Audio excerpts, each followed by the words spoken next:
Today I'm going to talk about philosophies that build structure, capability, and improve your environment. Great teams do these things, and I would encourage you to write these down because you're going to hear them periodically throughout the speech. They define winning. The entire organization understands what the purpose and what the objective is and what is winning. Next, align winning. Everyone in the organization understands their part in winning. And last, executing winning, which is the easiest of all three. I want to tell you about a journey I went on. I was a plant manager in this plant in Lawton, Oklahoma, and we made 65,000 tires a day, and it had 3,000 associates at the plant. And we just won the Shingo Prize, and I was excited. And I called my mother, and I said, Mom, I want to get the call, and I'm going to corporate headquarters. This is great. And the phone rings, ring, and I pick up, and it's our president. He says, Billy, I have a great opportunity for you. And I'm like, yes, sir. He says, I'd like you to go to Fayetteville, North Carolina.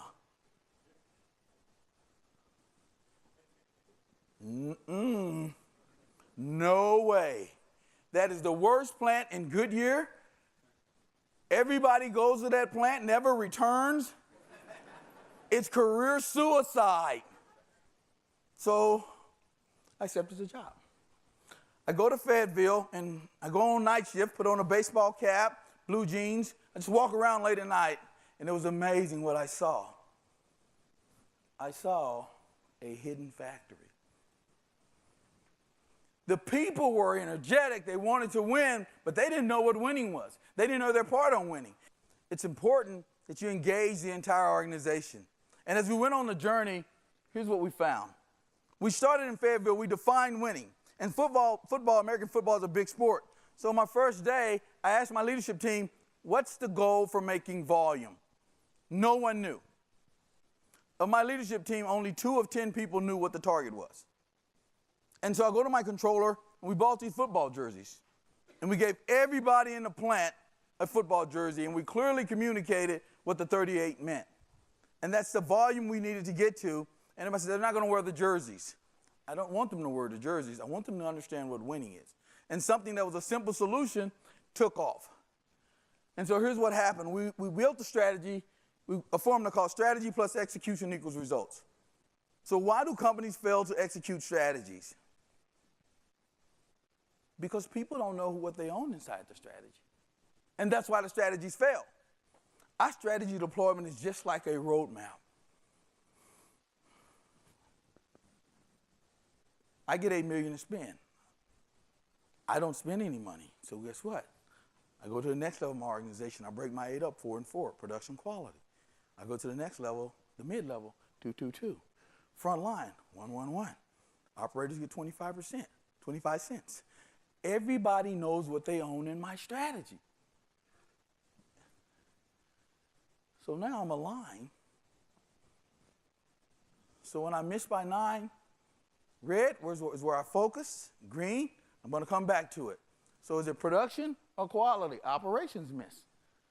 Mid-level, A or B? B miss. Frontline supervisors, 4th shift. Wow, I'm there in 10 seconds or less. But if I go to the quality side, do I have any opportunities? Absolutely. Where at? Same shift. What's happening on that shift? That's where all of our new people were. And what did we cut? Training.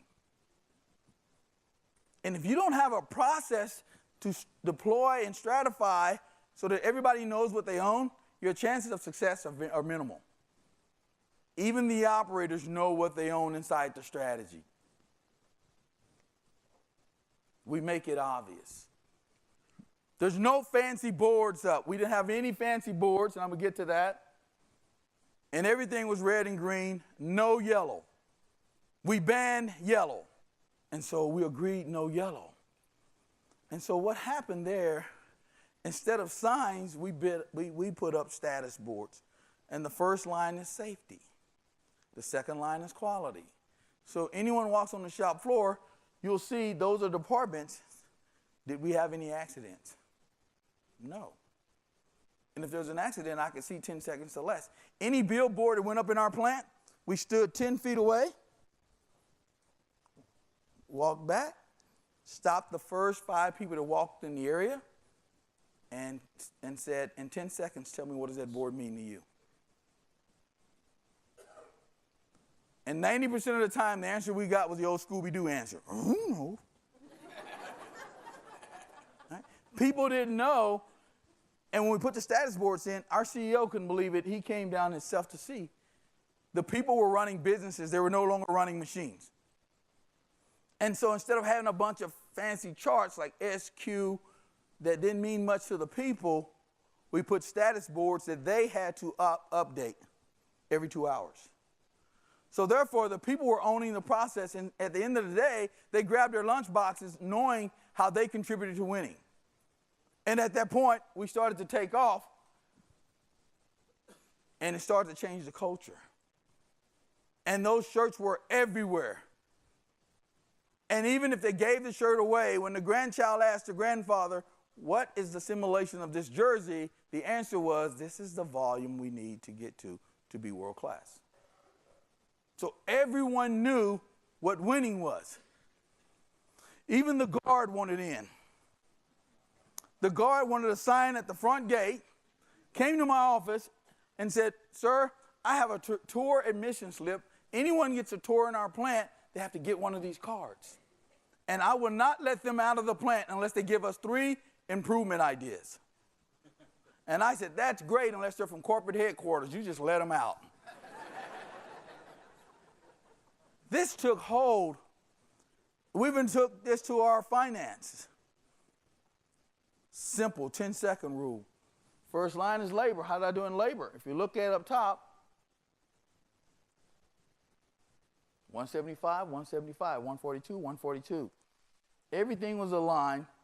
So how did I do overall? 59 million favorable. Where's my opportunity in labor? Overtime. Where's my opportunity in semi-variable? Engineering. My fixed costs are good. I'm favorable. In 10 seconds, I could evaluate all of our finances in 10 seconds or less. Here's what happened in that plant. In 6 months, we went from 31,000 tires a day to 38,000 tires a day. It was nothing fancy.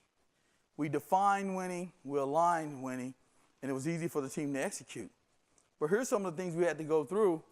Share best practices. We have a weekly meeting where people come up front and present to executives their projects so they're visible. And then we give them medals and we frame them. Now, people think that's a small token of appreciation. People just want to be valued. And when they come up to this presentation, we only shake hands. And that's us standing up, my leadership team, as they're presenting their projects. We also had to focus on innovation. I talked about we were building the wrong tires. It's around owners, functions, and tiers. And so if you look at where we are, the top is my leadership team by function.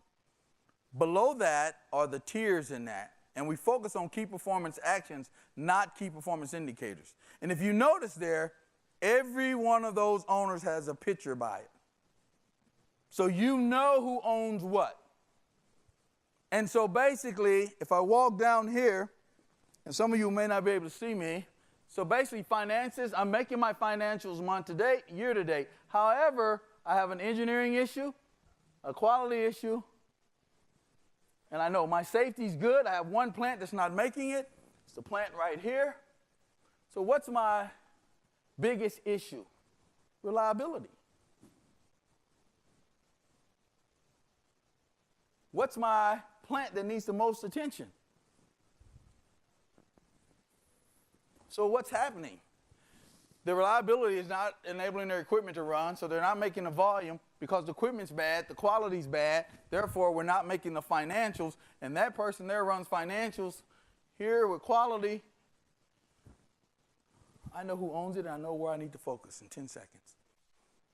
We brought high school kids in 2 months ago.